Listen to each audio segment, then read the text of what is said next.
네, 19번 보도록 하겠습니다. 다수의 개인들이 선호하는 희소재화를 분배할 경우 분배 규칙의 구체적인 내용은 그다지 중요하지 않다.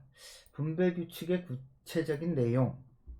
그러니까 이렇게 분배해야 된다, 저렇게 분배해야 된다, 요거보다는 더 중요하게 여기는 걸 뭐예요? 그 규칙이 과연 어떤 과정을 거쳐서 도출되었는가? 그냥 공정한 과정의 공정성이 훨씬 더 중요하다라는 거죠. 그죠?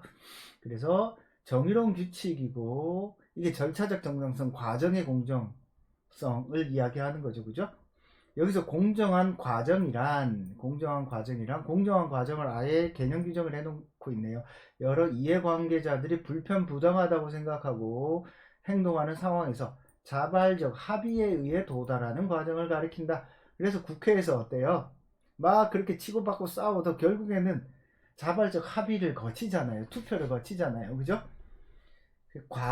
최대한 이렇게 합의하는 과정을 거치려고 하는 거고, 결국 어떤 분배 방식이 정의로운 것인가의 여부는 과연 그 분배가 공정했냐, 공정한 과정을 거쳤는지에 대해서 상당 정도 달려있다. 그러니까 분배 규칙이 조금 불완전할 수도 있죠.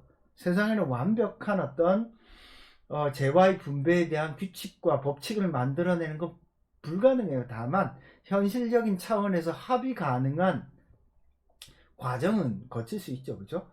그래서 공정을 기하기 위해서 동전이나 주사위를 던져서 결정하는 관행은 동전이나 주사위를 던진 결과가 모든 개인들에게 항상 이익을 보장해 주기 때문이 아니라 동전이나 주사위를 던져서 결정하는 과정 자체가 공정하다고 인식되기 때문이죠. 그죠?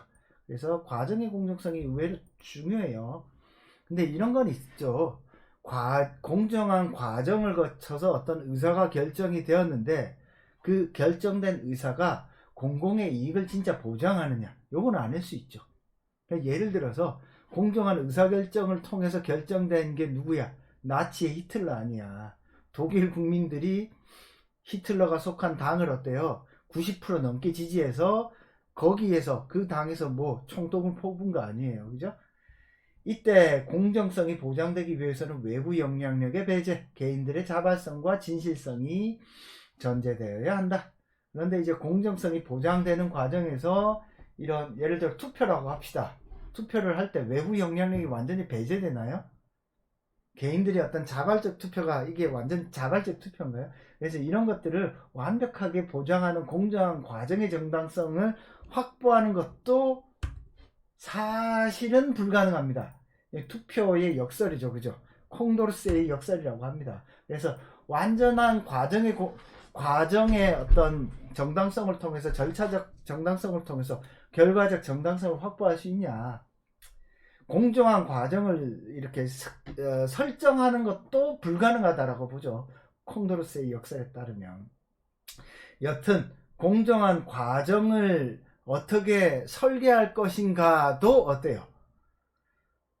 적절한 합의와 적절한 과정을 통해서 만들어져야 되죠. 그렇기 때문에 이 과정의 정당성이라고 하는 건 어마어마하게 중요하다라고 볼 수 있겠습니다. 결국에는 이 글에서 말하는 건 뭐예요? 희소한 재화를 분배할 때는 결과적 정당성보다 과정의 정당성이 훨씬 더 중요하다. 그래서 이 과정 자체가 공정하다고 인식되기 위해서는 어떻게 해야 돼요? 세 가지 조건들을 갖춰야 되네요. 그죠? 외부 영향력의 배제. 그죠?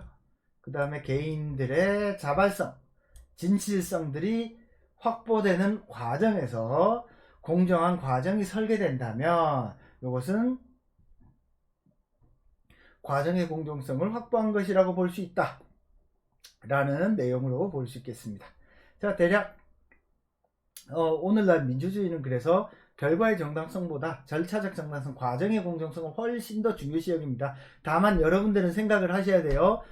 과정이 공정하다고 해서 항상 진짜 결과가 공정한지, 그리고 과정이 공정하다고 해서 진짜 공동체 전체 이익을 보장할 수 있는지, 오히려 쪽수로 밀어붙이다가 어떤 일이 발생할 수 있어요. 쪽수로 밀어붙이다가 진짜 보편적 가치를 잃어버리는 문제에 도달할 위험성도 있습니다. 따라서 소수의 의견을 존중해주는 것이 반드시 필요하죠. 거기에는 어떤 의도가 담겨 있어요?